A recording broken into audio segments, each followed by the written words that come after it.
Hey, it's Philip with G6 Technology Services. Well, it looks like my label maker blew up for some reason, so we're going to dig into it, take it apart, see what's in it before I throw it away anyway. So just a little bit of backstory. I left some batteries in there and they corroded, and I threw the batteries away, and I just hadn't used this thing in a few years. And finally I had a use for it, and went to the store and got batteries, put them in, turned it on, typed out my label, went to print it, and in the middle of printing it I heard this loud pop, and I just kind of thought I didn't put the battery cover back on all the way and it was settling and it clicked back into place or something. But then it started smelling weird. Can't really describe it, just kind of unusual, kind of stinky fish smell or something. And then I don't know what made me do it, but I flipped it over and looked under the battery cover, and I could see it smelled worse, and then I could see liquid, and looked down inside and it looked like the capacitor popped. So I don't know how that happened. The corrosion's not even that bad in here. It's just this terminal has a little bit on it. And yes, I did put the batteries in the correct way. In this model here, the flat side, the negative of the battery, goes against the spring, so I did put them all in the right way. So I don't know why it decided to blow up, but I have to throw it away. Or I guess I could fix it, but it's not worth it, especially with the corrosion. And I actually don't quite like this model. It's kind of annoying. It's a little bit of, it's a small gripe, but it's a little bit annoying that when you have a long label in here, there's no way to just clear the whole thing out. You have to sit here and keep clicking the backspace button over and over again. You can't hold it down, you can't hit shift delete or anything like that. So I want to find a better model. I don't really like this one very much anyway, so I'm not going to try bothering fixing it. I'm just going to throw it out. But I thought we might as well open it up and see what's inside. So if I can, I'll try to find something that uses these D1 labels. If I even go with another Dymo, I don't know. There's a, apparently I think it's a brother one that apparently is supposed to be really good, so I might end up going with that. But anyway, let's go ahead and try to get in here. So I'm just gonna go start taking screws out. I don't need this anymore. Got a couple in here, some Phillips heads on them, really tight. It feels mushy, like they're just going right into the plastic. No threaded metal inserts here, which is to be expected because this is a cheaper model. I think this is like $20 or $30 or something like that. I don't remember now. I've had it for a while. I was actually going to try powering it off the DC jack,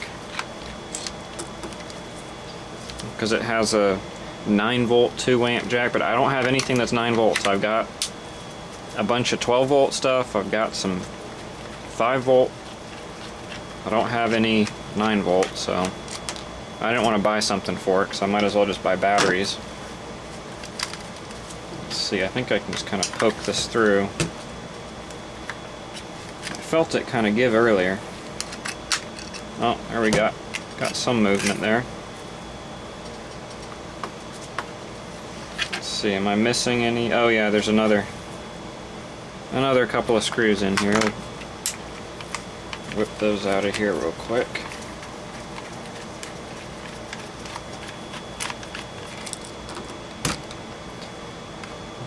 It looks like they are all the same. If you did have this and wanted to take it apart and put it back together, you don't have to keep track of it. They're all the same length and diameter, it looks like. There we go. Get the plastic cover off.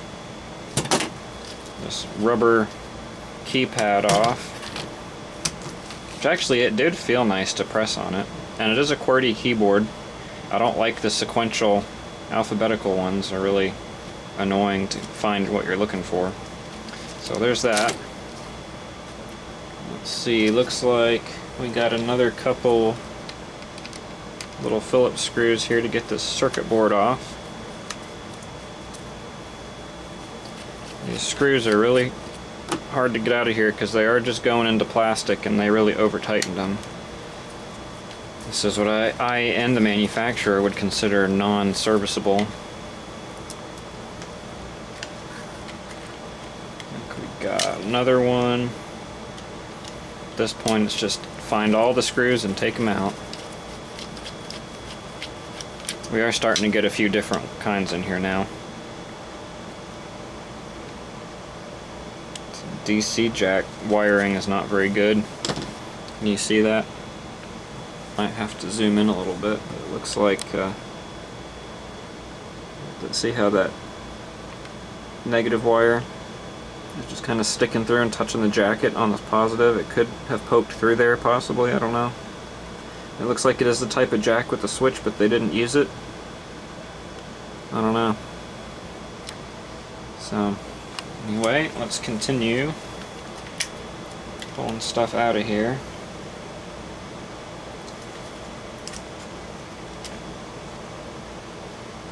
More screws.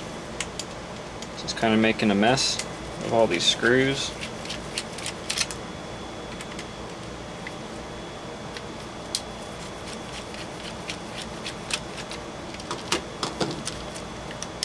Now, let me get something to cut some of these wires off with.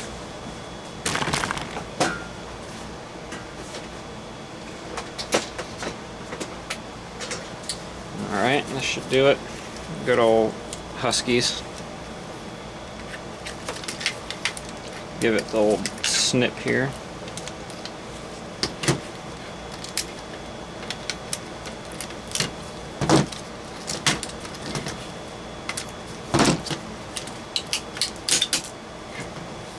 There we go, that was kind of glued down.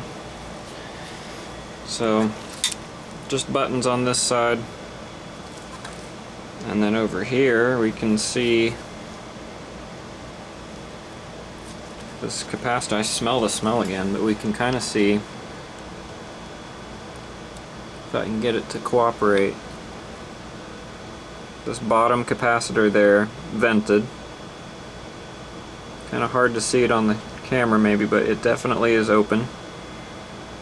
So what made it do that, I have no idea. But it did. And then there's not really much on here. We got the blob chip and some capacitors. And that's it. Capacitor, capacitor. Some little thing over here, another little thing. That's it.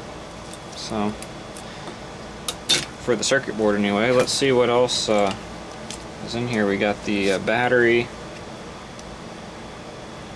contacts. That's kind of stuck in there. I can't get it out, but don't need to worry about it. Got the printer module. Might as well take some more of these screws out of here.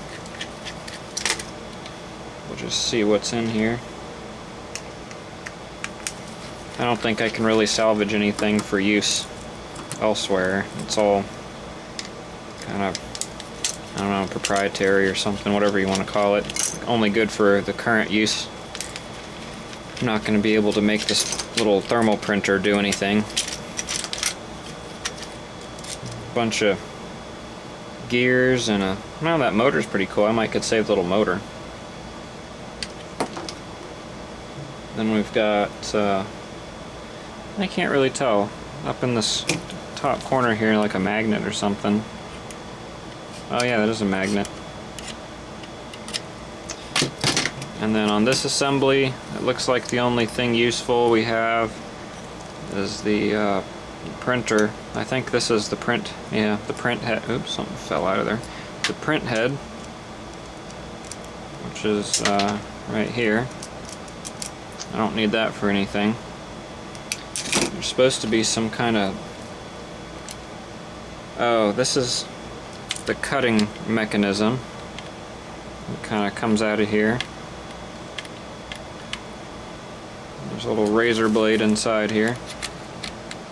Let's see if I can pull this out.